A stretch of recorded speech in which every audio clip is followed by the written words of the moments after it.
अगोदर 2-2 मिनिटाचे 3 राऊंड होते, आता 3-3 मिनिटाचे 2 राऊंड आलेले आहेत। आंतरराष्ट्रीय कुस्ती क्षेत्रात चमकायचं असेल तर गतिमान कुस्तीला पर्याय नाही।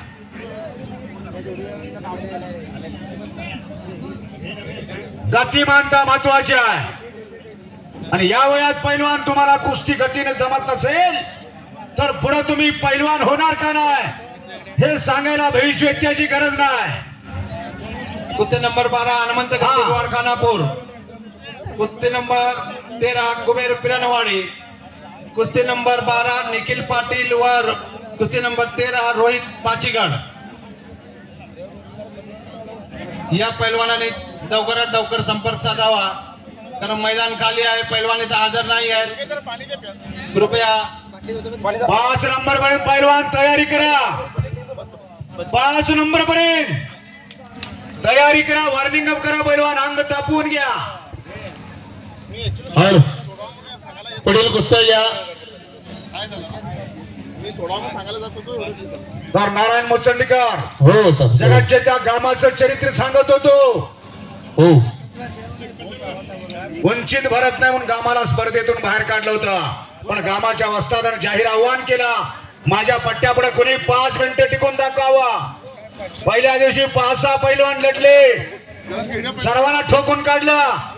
दुसऱ्या दिवशी 10-12 पैलवान लढले, सर्वांचा लोळागोळा केला आणि मग जनतेतून आवाज आला, भारताच्या गामाला जागतिक कुस्ती स्पर्धेमध्ये भाग घ्यायला परवानगी मिळाली पाहिजे म्हणून आणि जागतिक कुस्ती स्पर्धेमध्ये प्रवेश मिळाला जगज्जेत्या गामाला। आणि अंतिम लढत ठरली पोलंडच्या झिस्को बरोबर। 10 डिसेंबर 1910 ला पतियाळाला कुस्ती लागली, पोलंडचा झिस्को आणि भारताचा गामा। पोलंडचा झिस्को समुद्रात पोहण्याचा व्यायाम करायचा प्रख्यात वकील होता आणि अशी कुस्ती झाली, 2.5 तास कुस्ती झाली आणि कुस्तीचा निकाल लागला नाही, पण संयोजकांनी जाहीर केला दुसऱ्या दिवशी कुस्ती निकाल लावण्याचा आणि सकाळी 10चा टाइम दिला आणि ठरल्या वेळेत गामा हजर झाला, पण झिस्को आलाच नाही आणि त्यामुळं संयोजकांनी गामाला जगज्जेता म्हणून जाहीर केला।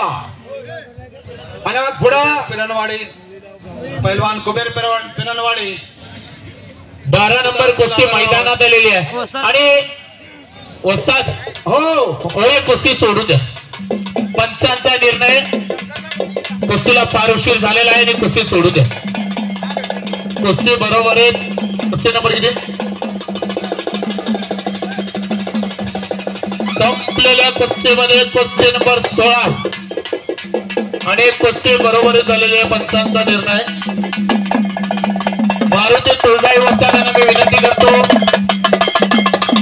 त्यांनी थोडी विश्रांती घ्यावी आणि कुस्तीगीर संघटनेच्या वतीने त्याचे